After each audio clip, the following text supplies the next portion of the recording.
Segundo dados da Organização das Nações Unidas, a ONU, a violência no trânsito é a principal causa de morte no mundo de jovens entre 15 e 29 anos.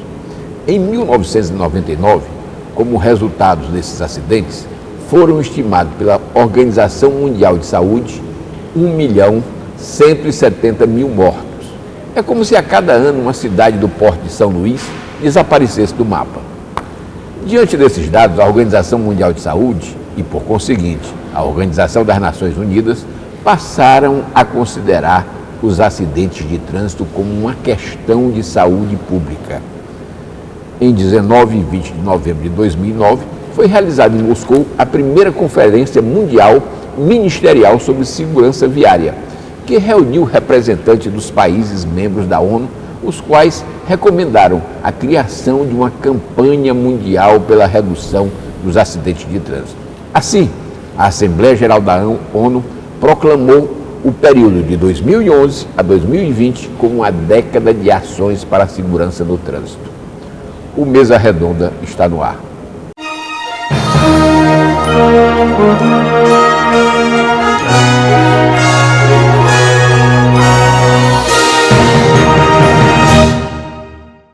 Estimativa da Organização Mundial de Saúde previu para 2020 óbitos da ordem de 1.900.000 caso nada fosse feito. Dados recentes do Relatório Global sobre o Estado da Segurança Viária 2015, publicado pela Organização Mundial de Saúde, cita a cifra de 1.250.000 acidentes registrados ao redor do mundo em 2013, apesar do aumento de 4% da população e de 16% do número de veículos em circulação entre 2010 e 2013. Para conversar conosco sobre esse tema, temos aqui Dorival Souza, coordenador geral da campanha SOS Vida pela Paz no Trânsito, da Maçonaria do Maranhão. Araquém Nascentes Alves, médico cirurgião e perito em medicina de tráfego, especializado em trauma. E Francisco Pérez Soares, engenheiro, vice-presidente do Conselho Estadual de Trânsito e coordenador do Observatório do Trânsito do Maranhão. Dorival, nós expusemos aqui alguns números na abertura do programa em relação à questão da segurança do trânsito no mundo. Que números nós temos aqui para o Maranhão? Olha, os números do Maranhão são números muito ruins.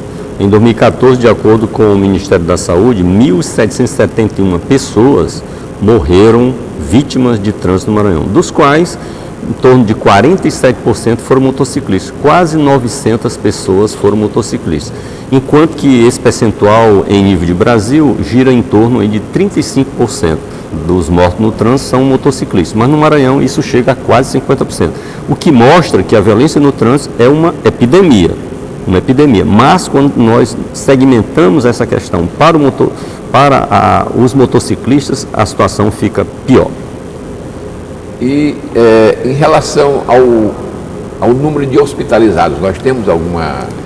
Não, no Maranhão não tem esse dado, o número de hospitalizados. No Brasil é quase 5 vezes mais. Enquanto no Brasil morre em torno de 43 mil pessoas por ano, mais 180 mil vão para os hospitais, vão sobrecarregar os hospitais, especialmente os hospitais públicos, né? Por isso é que se conclui há muito tempo de que a violência no trânsito é um grave problema de saúde pública.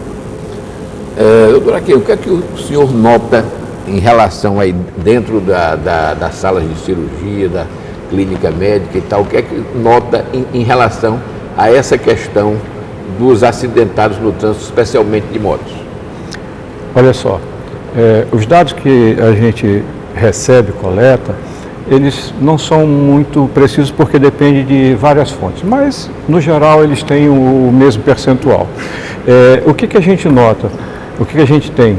Que praticamente metade das internações por trauma e ortopedia são devidos a acidentes relacionados a motocicletas.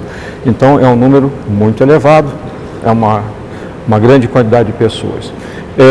Isso acontece tanto pela falta de uso de equipamentos e medidas de proteção, como também pelo excesso de velocidade, pelo descuido, pela falta de civilidade no trânsito.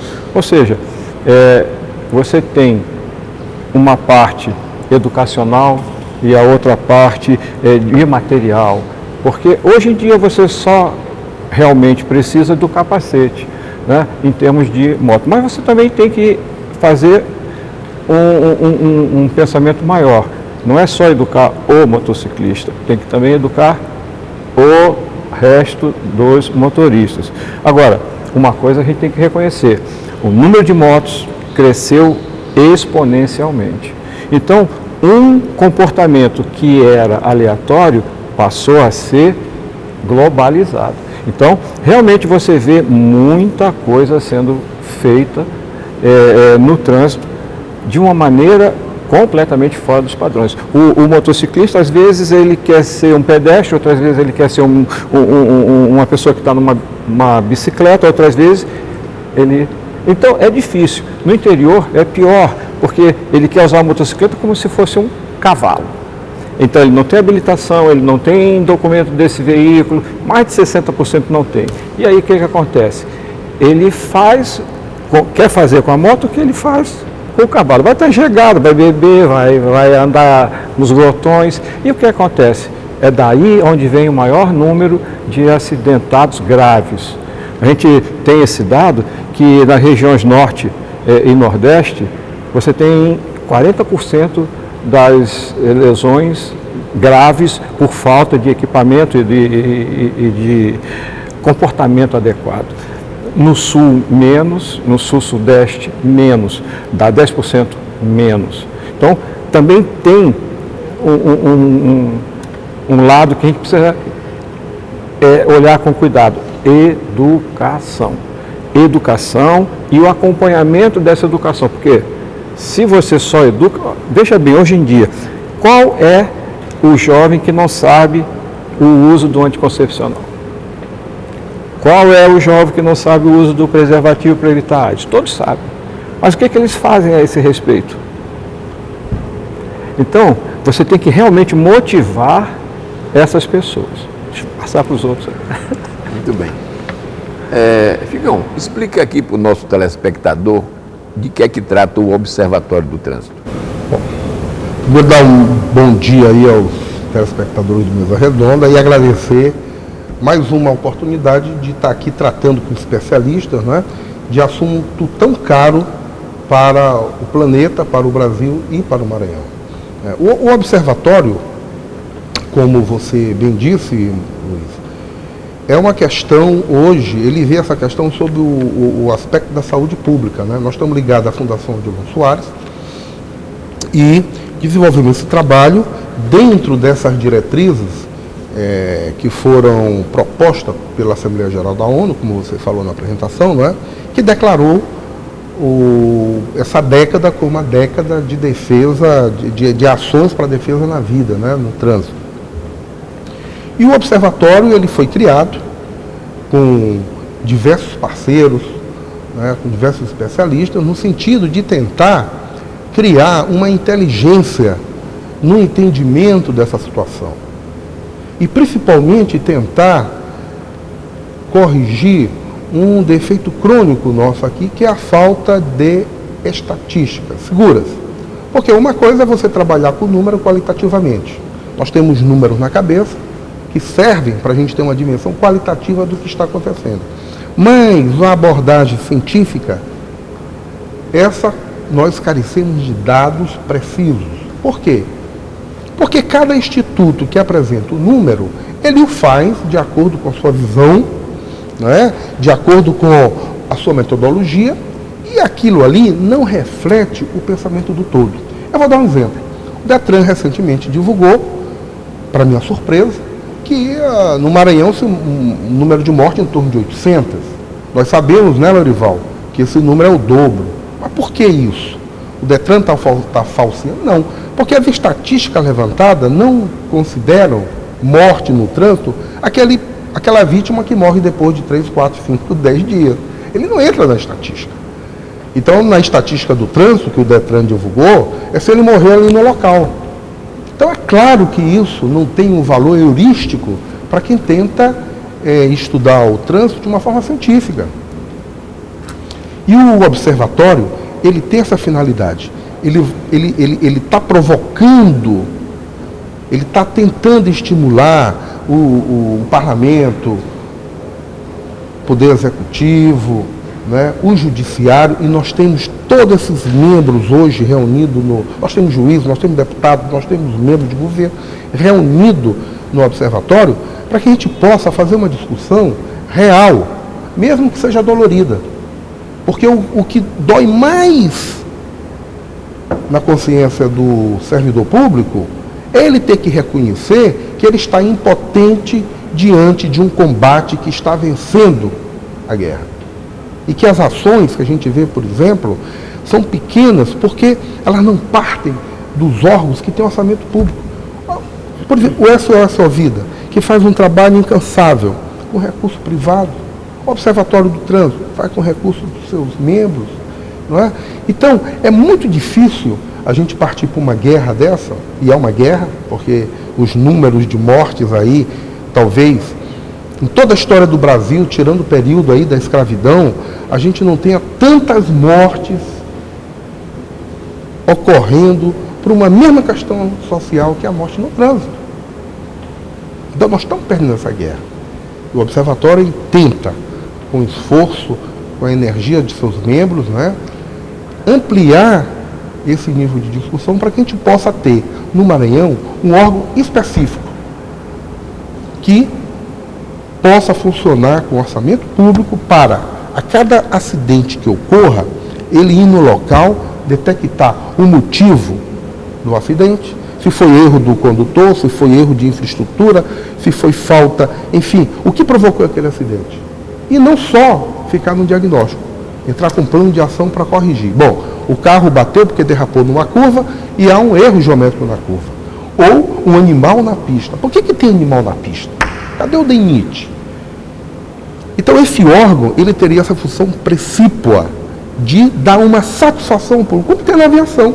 Quando um avião cai, o mundo inteiro para estudar aquele acidente. E enquanto aquele acidente não foi estudado, e pode demorar 1 ano, 2 anos, a averiguação do acidente, né, não se diminui um segundo o estudo daquilo. Até saber, olha, foi o pitot do avião que entupiu e derrubou o avião. Vamos mudar tudo. Ou foi o piloto que estava sobrecarregado e errou. Então vamos criar uma... É isso que falta. Precisamos tratar o fenômeno de morte no trânsito não numa questão empírica. Eu acho, eu penso... Não. Vamos para o caminho da ciência. Vamos estudar cientificamente. O caminho da doxia, eu acho que está superado. O que eu acho não importa no trânsito. O Instituto ele veio com essa finalidade. Tentar trazer uma análise científica para algo que é tão caro ao Maranhão. Dorival, o Chicão aqui fez alusão ao SOS Vida, do qual você é coordenador, né? E nós tivemos recentemente aí a criação do Instituto SOS Vida, né, que vai ser a entidade mantenedora desta campanha. Explica aí para os nossos telespectadores. Pô, bem, isso mesmo. A campanha SOS Vida está na iminência de completar 6 anos de existência e ao longo desse período vem desenvolvendo ações pontuais, ações permanentes, como é o caso da campanha educativa em faixa de pedestre, que já realizamos 62 ações. Uma das questões que mais nos orgulha, uma das ações que mais nos orgulha foi levar a educação para o trânsito, numa parceria com o governo do estado, para as escolas públicas estaduais. Mas, ao longo desse período, nós enfrentamos ainda muitas dificuldades de recursos humanos e recursos financeiros. Então, nos chegou a ideia de, em vez de sobrecarregar as potências maçônicas com repasses mensais, aumentar a mensalidade de mações, né, para custear a campanha SOS Vida, nós resolvemos criar uma entidade mantenedora. E essa entidade mantenedora que nós idealizamos foi um instituto. Esse instituto irá elaborar os projetos, buscar os recursos, né, para poder viabilizar os nossos projetos. Por exemplo, uma das campanhas que já está planejado, nós vamos fazê-la com a amplitude maior possível, uma campanha educativa de motocicletas. O Maranhão precisa, esse problema no Maranhão é gravíssimo e precisa de uma atitude dos governos, dos órgãos competentes, do Sistema Nacional de Trânsito, dos governos, do Poder Executivo e também da sociedade. A sociedade tem que se mobilizar. Então o Instituto veio para isso, Luiz Pedro, telespectadores. É um instituto que vai elaborar os projetos e buscar os recursos e agir, e já antecipo aqui, com muita transparência. O Instituto SOS Vidas, seguramente, e Deus há de permitir isso, né, não irá para as páginas dos jornais como uma instituição que está a fim de obter recursos a qualquer modo, a qualquer preço. Não, obterá os recursos, se Deus quiser, e irá aplicá-los da melhor forma possível para minimizar, pelo menos, arrefecer, mitigar esse grande problema que é a violência no trânsito no nosso estado. Muito bem. O Mesa Redonda vai para um rápido intervalo e volta já.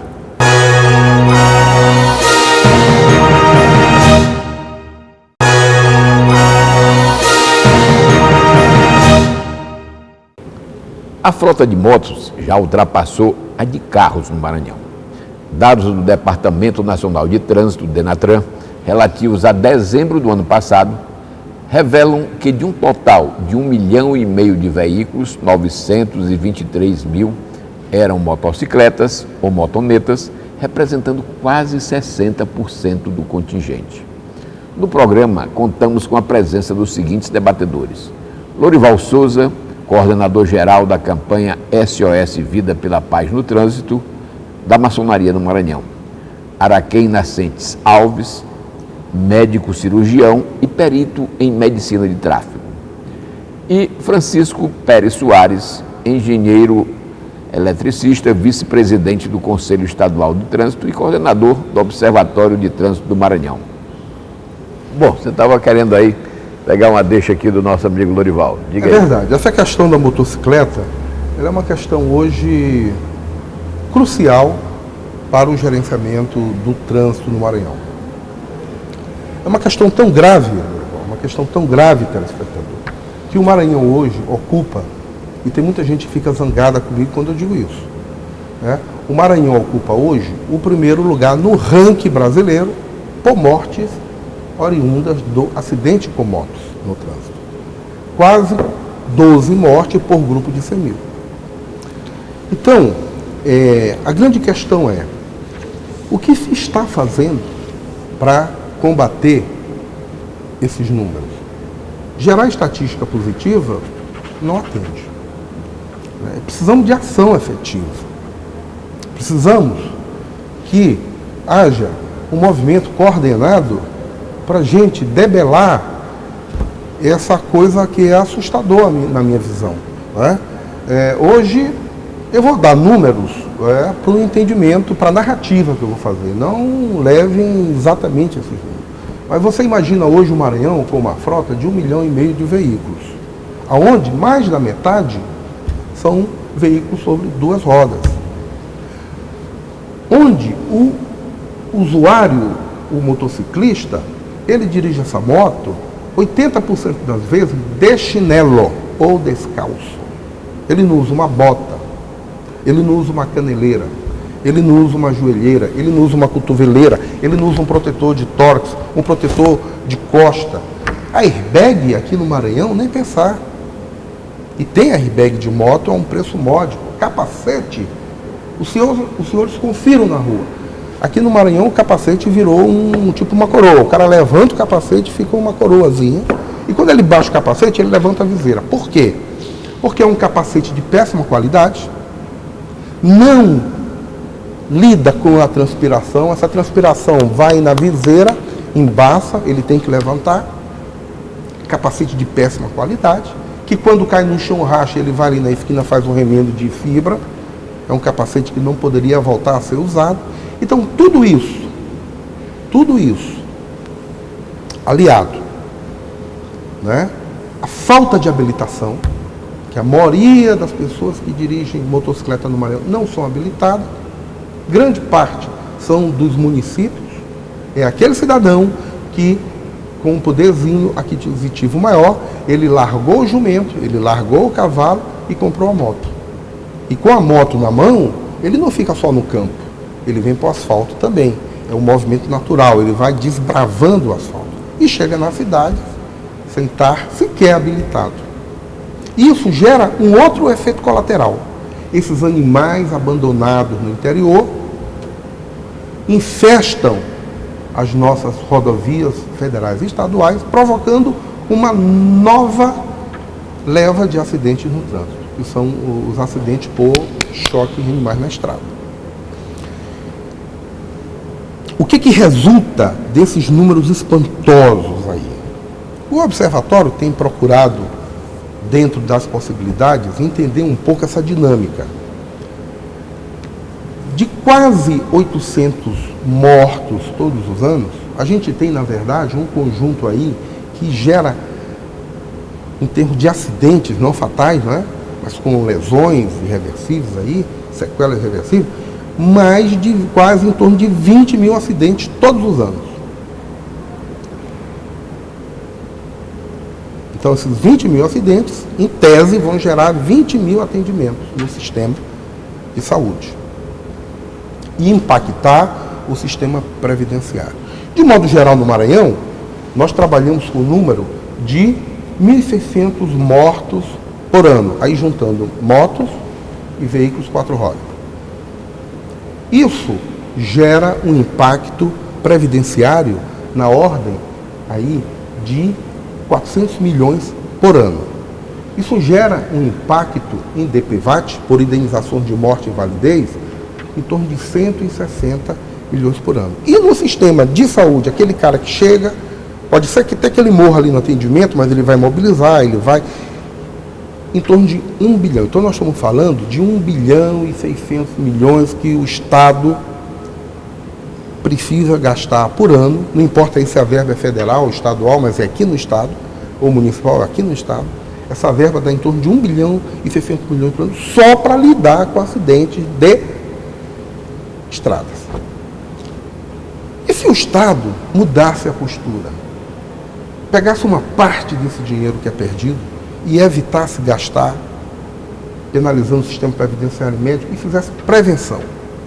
A ONU é clara quando ela recomenda os 5 pilares para poder cumprir a meta do milênio, da década, né? Nós temos que ter fiscalização, claro, precisamos de fiscalização.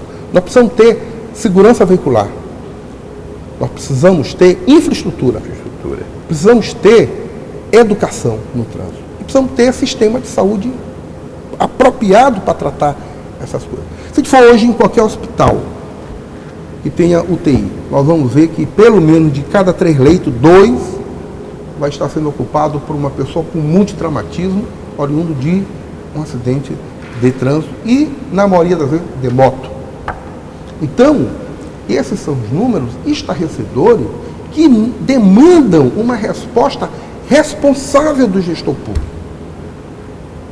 E se o gestor público não me apresentar na lei orçamentária estadual ou na lei orçamentária municipal ações que serão desenvolvidas com aquele orçamento, eu não acredito.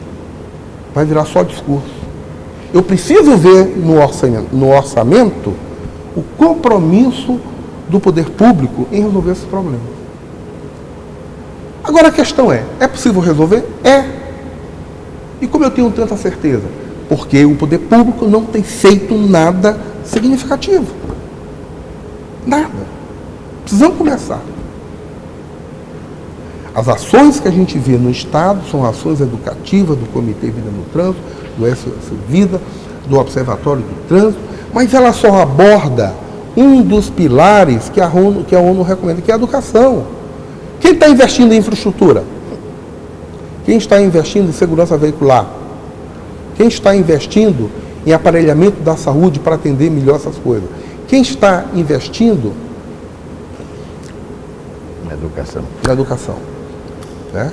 Bom, precisamos iniciar o nosso dever de casa para poder sair desses índices estarrecedores que nós não podemos, como cidadão, não como agentes que militam nessa área, mas como cidadão, qualquer cidadão, não podemos aceitar esses números extravagantes, esses números que são, na verdade, inaceitáveis e que a gente convive como se fosse uma coisa absolutamente normal.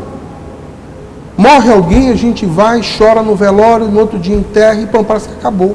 Isso se repete, ad náusea. Precisamos combater isso. Doutora Gay, o nosso setor aqui de saúde de São Luís, do Maranhão como um todo, está preparado para essa verdadeira epidemia que nós estamos tendo aí, em relação à questão dos acidentes de trânsito? De uma maneira geral, quando a gente fala de epidemia, você tem uma sobrecarga. Aumenta excepcionalmente o número de ocorrências. Nós não estamos dando conta do normal, não estamos fazendo o basal, o mínimo. Então, quando você sobrecarrega, isso completamente extrapola a possibilidade.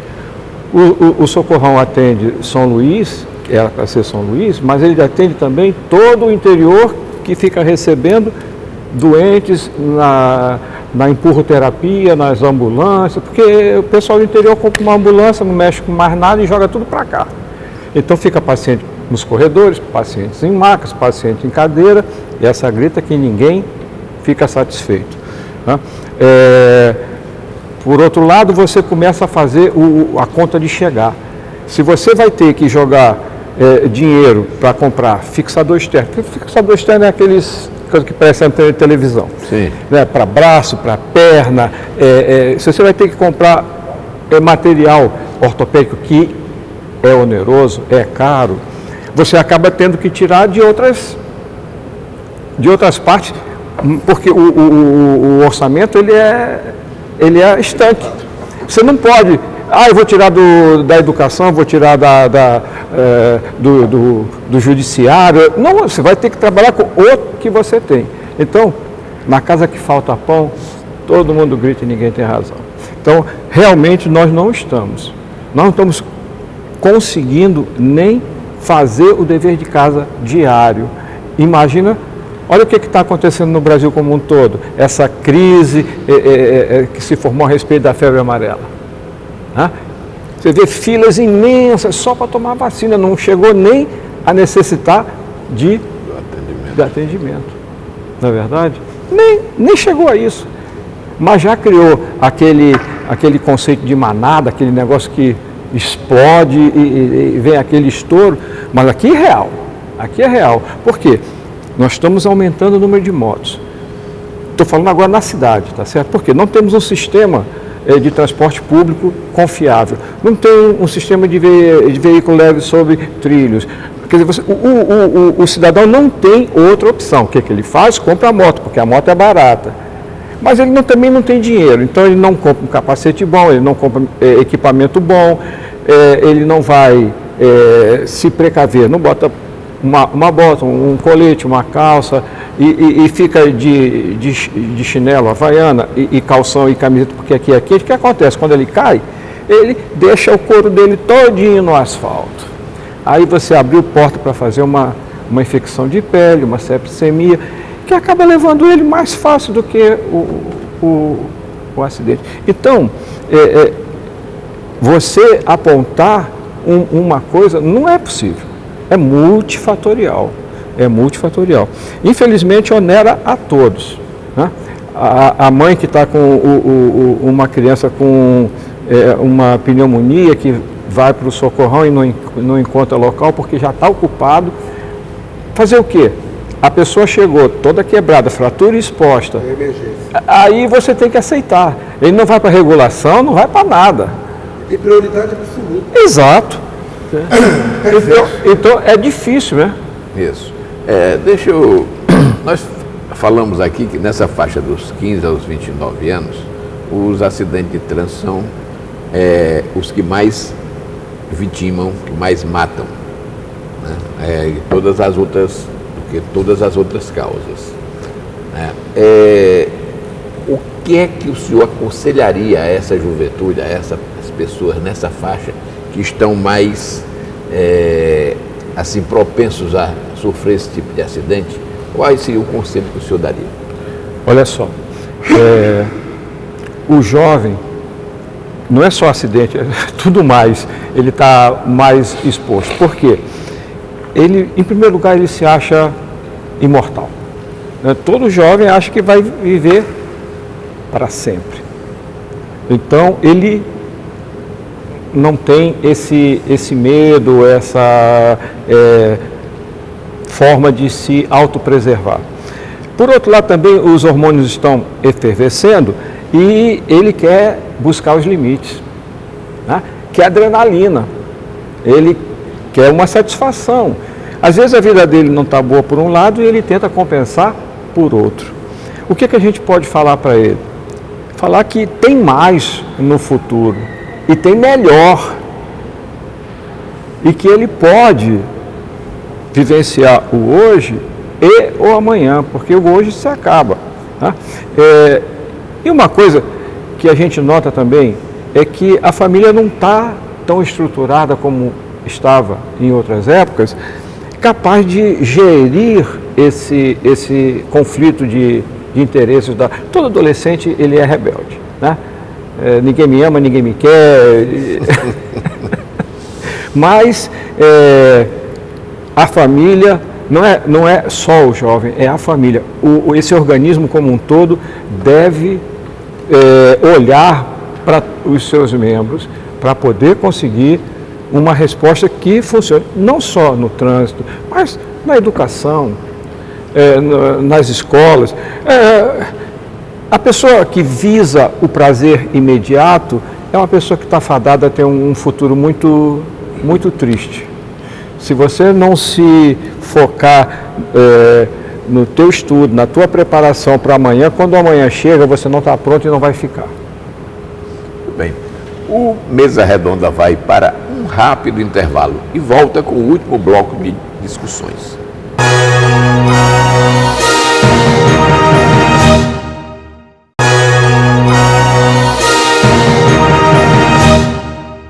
Estamos de volta com o programa Mesa Redonda, que hoje discute o trabalho feito no Maranhão por instituições que lutam por um trânsito seguro em nosso estado. No programa, contamos com a presença dos seguintes debatedores: Dorival Souza, coordenador-geral da campanha SOS Vida pela Paz no Trânsito da Maçonaria do Maranhão; Araquém Nascentes Alves, médico cirurgião e perito em medicina de tráfego, especializado em trauma; e Francisco Pérez Soares, engenheiro, vice-presidente do Conselho Estadual de Trânsito e coordenador do Observatório do Trânsito do Maranhão. Muito bem, eu queria agora que a gente apontasse soluções, Dorival. Começando aí por você. Como é que é essa questão aí? O que é que se pode fazer para fazer com que essas estatísticas fiquem para trás? Olha, os estudiosos já chegaram à conclusão científica de que os pilares para a obtenção do trânsito seguro, que é um direito de todos nós brasileiros, é a educação para o trânsito, a fiscalização com rigorosa punição e a infraestrutura, o bom traçado das vias, a boa pavimentação, a boa sinalização. Então tem que haver investimento nesses três pilares. Tem que haver investimento. A educação, eu lamento muito que a educação, o Código de Trânsito brasileiro tem um capítulo sobre a educação, tem um capítulo de 9 artigos, tá? E lá no artigo 76 tem a previsão legal desde 1997, data de que foi publicado o nosso código, né, de que a educação para o trânsito deve acontecer da creche ao ensino superior. Isso nunca se tornou realidade, né? Os órgãos do Sistema Nacional de Trânsito, como é o caso da Polícia Rodoviária Federal, vive aí em dificuldades terríveis em termos de recurso humano, recursos materiais, e não pode, de equipamentos, para empreender uma fiscalização mais rigorosa como deveria ser, né? E a questão da infraestrutura nós todos conhecemos. O Campo de Periz aqui, o Maranhão todo de joelho, suplicando, né? E não sai essa duplicação do corredor da morte, que é o Campo de Periz. Então tem que haver um investimento, Luiz Pedro e telespectadores, meus colegas debatedores, né, pelo menos nesses três pilares de maneira forte. A campanha SOS Vida se orgulha muito, eu disse isso ainda há pouco, na minha intervenção anterior, de ter, junto com o governo do Estado do Maranhão, através da SEDUC, conseguido levar, pelo menos de uma forma ainda bastante incipiente, a educação para o trânsito para as escolas públicas do Estado do Maranhão. Esse garoto hoje de 8, 10 anos, daqui a 8, 10 anos, quando ele estiver obtendo a CNH dele, vai ser um jovem educado, Um jovem que não vai beber, não vai dirigir após beber, que vai colocar sempre o cinto de segurança, que esteja no banco dianteiro ou traseiro, né? Que não vai utilizar o celular enquanto está dirigindo, que não vai fazer ultrapassagens proibidas, né? Que não vai exceder o limite de velocidade. Né? Eu estou falando aí de uns 5 pontos em que tudo isso sendo bem atendido já reduziria em mais da metade todo esse montante, né? Essa quantidade de acidentes que temos. Então, é isso, investir em educação. Imagine se todos os governos resolvem investir em educação para o trânsito. Não tem nenhum país desenvolvido no mundo que não investiu muito em educação em todos os sentidos. Não há desenvolvimento sem educação. Então, educação para o trânsito, né? É um sonho ver isso nos 217 municípios do Maranhão, né? É uma boa infraestrutura, quer seja das estradas federais, como as estaduais e as municipais, e os órgãos do Sistema Nacional de Trânsito devidamente estruturado, realizando o seu trabalho de uma forma com muita ênfase e abrangente todo o nosso estado. Essa é a solução. E a sociedade tem que se envolver. A sociedade não pode ficar lendo só o parágrafo 2º do artigo 1º do Código de Trânsito Brasileiro, onde diz que o trânsito seguro é um direito de todos e um dever dos órgãos do Sistema Nacional de Trânsito, e ficar aguardando por isso. Ela tem que se mobilizar. E aqui tem um exemplo, o Observatório do Trânsito, campanha SOS Vida, né? E outros comitês Vida no Trânsito, outros órgãos que estão se mobilizando. A sociedade tem que se mobilizar. Né? Todas as grandes revoluções do mundo, a sociedade se mobilizou. Então, nós temos que nos mobilizar para combater essa guerra terrível que dilapida famílias inteiras todos os dias. Temos que nos mobilizar, a sociedade tem que se mobilizar. Imagine se todas as empresas do Estado tirassem 1 hora por semana para conversar com seus empregados sobre o trânsito, imagine se as instituições de ensino exigissem, né, que todas as pessoas chegassem ali, chegassem com habilitação. E quantos alunos a gente sabe que chegam nesses estacionamentos das faculdades, das universidades, sem minimamente a sua habilitação, né? Então, o investimento é esse, Luiz Pedro, telespectadores. Eu tomei a decisão há 6 anos atrás de lutar pelo trânsito seguro até o final da minha vida, e assim o farei. Doutora, qual é assim, a sua recomendação nesse sentido aí? O que é que a gente pode fazer para minorar esse sofrimento das famílias? Eu concordo. Não há como você fugir desse pilar que começa com a instrução, educação, conscientização. Mas a gente não pode deixar de ter a contramedida, que é a fiscalização e a penalização. Porque, infelizmente, o que a gente sabe? O ser humano, ele tem qualidades, mas ele tem defeitos. E um desses defeitos é o egoísmo. Então, a pessoa quer levar vantagem, quer usar a lei de Gerson, e quando o poder constituído não se manifesta, as pessoas acham que podem fazer tudo. Né? Por isso você vê tanta briga, tanta discussão, tanta discórdia dentro do trânsito. Porque cada um acha que o trânsito é seu, existe para si. Esquece que ele está numa sociedade, ele está numa comunidade, ele está tendo que viver num conjunto de regras. Quem acha que o nosso trânsito está ruim, é porque ainda não viu como é que é na Ásia. Eu particularmente já vivenciei Vietnã, Laos, Camboja, Tailândia. Se você pensa que aqui está ruim, você ainda não acordou para a realidade. Tá entendendo? Então, se a gente não fizer agora, nós vamos chegar no nível de lá. Só que com uma diferença. O asiático, ele tem uma educação coletiva que nós não temos. Né? Ele vive para o grupo. É aquela abelhinha. Nós não, somos erráticos. Cada um por si. Então vai ser realmente o significado do caos. Será, com certeza. Se não for feito, e aí eu endosso a palavra do Francisco, a palavra do colega, que essas instituições devem ser amparadas e fortalecidas no seu trabalho pelo poder público. Por quê? É onde está. E é onde, em última análise, vai surgir que nós não determinamos nada, nós sugerimos. Que determina é o poder público. A ele cabe a força. Todos nós cedemos uma parte do nosso direito para o Estado se formar, etc. e tal. E querer o Estado utilizando esse direito que você cedeu para reverter a seu favor, a todos. Não existe ainda. Não existe furo na água. Se o Estado não se coloca, outra pessoa vai se colocar, infelizmente. Chigão, eu lembro a coisa aí de uns 30 anos aqui em São Luís mesmo, aqui na capital. Nós tínhamos aqui carros que circulavam sem placa. Eu lembro de carros que andavam livremente nas praias aqui de São Luís. E isso aí é fruto de um trabalho de repressão. Isso terminou. Eram os carros que eram apreendidos, que eram rebocados lá para os pátios aí dos depósitos de carros. Era multas que eram tiradas por quem circulasse na praia, né? Então, esse trabalho de educação aqui que foi falado pelo Lorival, na verdade é uma necessidade e que dá resultados, principalmente no médio e no longo prazo.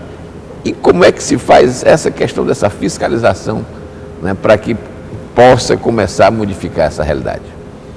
Bom, eu acho que você foi feliz, não é? Porque nós temos um problema que ele tem que ter duas metodologias de ataque. Evidentemente que, para mim, a educação, ele está no pano de fundo e é contínuo, né? Eu não posso abrir mão da educação em momento nenhum, porque a educação, ela me suaviza uma situação que eu não quero em médio e longo prazo. Eu tenho um aluno hoje, na escola fundamental, que passa a ter uma noção de trânsito, de educação no trânsito, de comportamento civilizado, urbano, dentro daquilo ali, e lá na frente eu vou colher bons frutos.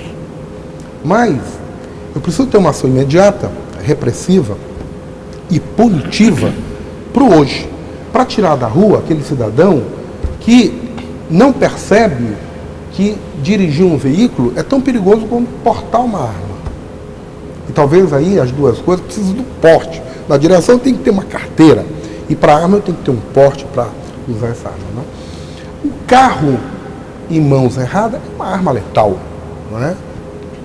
O crime provocado por uma pessoa na direção, dependendo da condição que ele cometeu aquele crime, né, é um crime doloso, talvez até hediondo, porque o cara entra no carro, bebe e abusa da velocidade e comete um crime. O tratamento penal deveria ser muito mais rigoroso do que é. Lorival tem umas estatísticas aí estarrecedoras que mostram que pouquíssimas pessoas são punidas, né? Parece que o Brasil não considera grave o que está acontecendo. Parece que o Brasil está insensível a isso que está ocorrendo. Então, tem que ter uma fiscalização forte, tem que ter uma educação forte. Esses dois pilares aí, para mim, são fundamentais. A infraestrutura, sim, porque ela colabora para os acidentes. A segurança veicular também, né? E a estrutura de saúde que o Araquém vem falando e mostrou que ela é insuficiente para atender também. Então, no meu mundo, se eu tivesse o condão, uma varinha para resolver essa questão, eu elegeria como inimigo público número 1 do trânsito a velocidade. E faria tudo para combater a velocidade.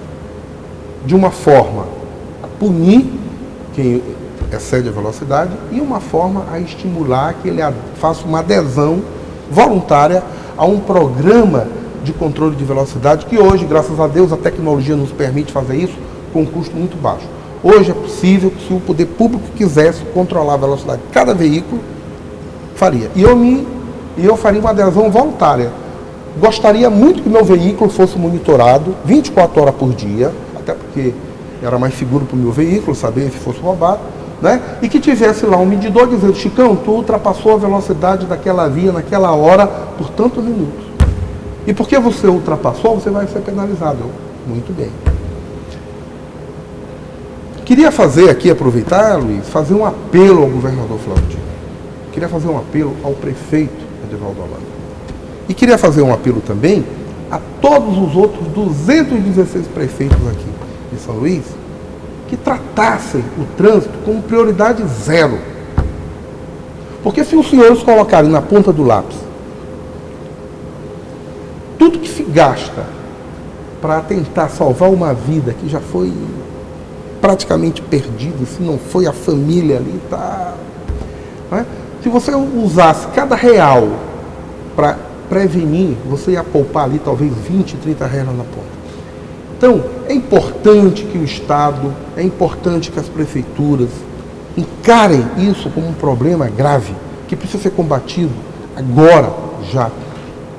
E reflitam essa vontade política nos seus orçamentos. Coloquem recurso para que isso seja efetivamente combatido. Não fique só no discurso, não é? O Estado do Maranhão hoje carece de um órgão, como eu falei aqui, específico para tratar dessas questões. Esse órgão não é o Detran, muito menos os departamentos municipais, não é o DENIT, não é a Polícia Rodoviária Federal, não é? É um órgão específico que precisa ser criado com uma finalidade específica para tratar dessa questão. Então fica aqui o meu apelo ao governador e todos os prefeitos do Maranhão e ao parlamento também. Tá. A gente poderia passar aqui um tempo bastante longo aqui para a gente discutir essa questão. Mas nosso tempo aí está terminando. Eu queria que cada um fizesse as suas considerações finais para que a gente possa encerrar o programa. E eu pediria, inclusive, ao Lorival, que vai conversar aqui, que dê um pouquinho também dessas estatísticas aí que o Chicão aludiu. A estatística que o Chicão se referiu, que eu tenho, é o seguinte, essa estatística, na verdade, eu capturei do site Não Foi Acidente, que é um movimento fortíssimo que nós temos em São Paulo, né, que ele, numa pesquisa muito responsável, chegou à conclusão, ele sempre atualiza, de que dessa quantidade enorme de crimes dolosos, conforme o Chicão falou, nós só temos 20 pessoas condenadas e presas, 18 no regime fechado e 2 no semiaberto. Isso aí é realmente algo assim estarrecedor. De tantos crimes que ocorrem no trânsito, apenas 20 pessoas condenadas e presas. Condenadas tem muitos, mas não estão presas. A legislação, o nosso capítulo 19 do Código de Trânsito Brasileiro, que trata dos crimes do trânsito, trata de uma forma muito leve, muito branda os criminosos no trânsito. Mas eu finalizo, Luiz Pedro, agradecendo a você, a produção do seu programa, por esse valiosíssimo espaço, né, para nós discutirmos tão relevante tema. Lhe agradeço e peço que as pessoas reflitam sobre tudo que nós falamos aqui e tente fazer a sua parte, né? Conforme o Araquém falou, o trânsito é algo público, é algo comum a todos. Faça a sua parte, né? E aí vai melhorando, tudo vai melhorar no sentido da gente obter o trânsito seguro que nós precisamos e desejamos. Muito bem, doutor Araquém. Então, primeiro eu quero agradecer o convite para participar dessa mesa redonda. Agradecer ao Lorival pelas palavras generosas, ao Francisco e a você, Luiz. Uma coisa que assim sempre me espanta é ver que o motorista que aqui no Brasil pratica determinadas manobras e atos e comportamentos, quando ele vai para o exterior, vai para os Estados Unidos, vai para a Europa, ele fica mansinho, porque se ele comete uma irregularidade, ele não fica esperando, não, de imediato ele é conduzido à presença de um juiz e ali ele já ganha a sentença dele, a multa, a cadeia, a apreensão. Então, o que tem de diferente que mudou essa pessoa? Assim, a mão de um espírito superior? Não. O que houve foi a sensação que ele vai ser imputado, e vai ser imputado de imediato. Aqui, o tempo que decorre entre o crime e o castigo é a impunidade. Eu agradeço a todos, só lembrando, né, que a educação realmente é a pedra de fulcro. Muito bem. Chegamos. Bom, Luiz, eu agradeço aí o convite mais uma vez aos debatedores, né, o Lorival, o Dr. Araquém, e queria nesse momento me dirigir ao nosso telespectador que tem acompanhado aí, eu acho que vários programas do Mesa Redonda sobre esse tema. Queria dizer que essa semana passada foi uma semana de grande expectativa e esperança para nós. Nós conseguimos fazer uma mobilização aqui na Assembleia com o deputado César Pires, que vai usar todo o seu poder de convencimento aí junto aos seus pares para criarmos uma frente parlamentar de defesa na vida do trânsito. E estamos aí programando uma audiência pública para tratar dessas questões que nós estamos aqui discutindo e que precisam chegar ao parlamento.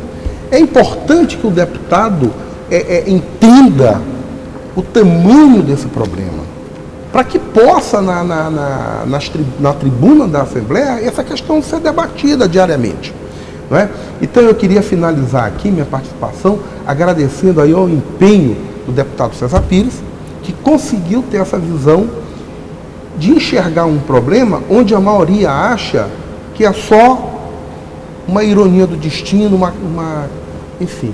Precisamos tratar isso cientificamente. O deputado César está dando o primeiro passo e, oxalá, consigamos chegar à criação de uma empresa específica aqui no Estado para tratar dessas questões de mortes e acidentes no trânsito e que apresentem soluções para isso.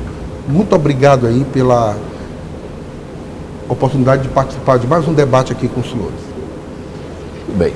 O Mesa Redonda conversou sobre segurança no trânsito e sobre as entidades que trabalham por um trânsito mais seguro aqui no Maranhão. O programa, que é de domínio público, está disponível no site da Assembleia Legislativa, al.ma.leg.br, e conta com reprise à sexta-feira, às 9h30 da manhã. Obrigado por sua companhia e até o próximo programa.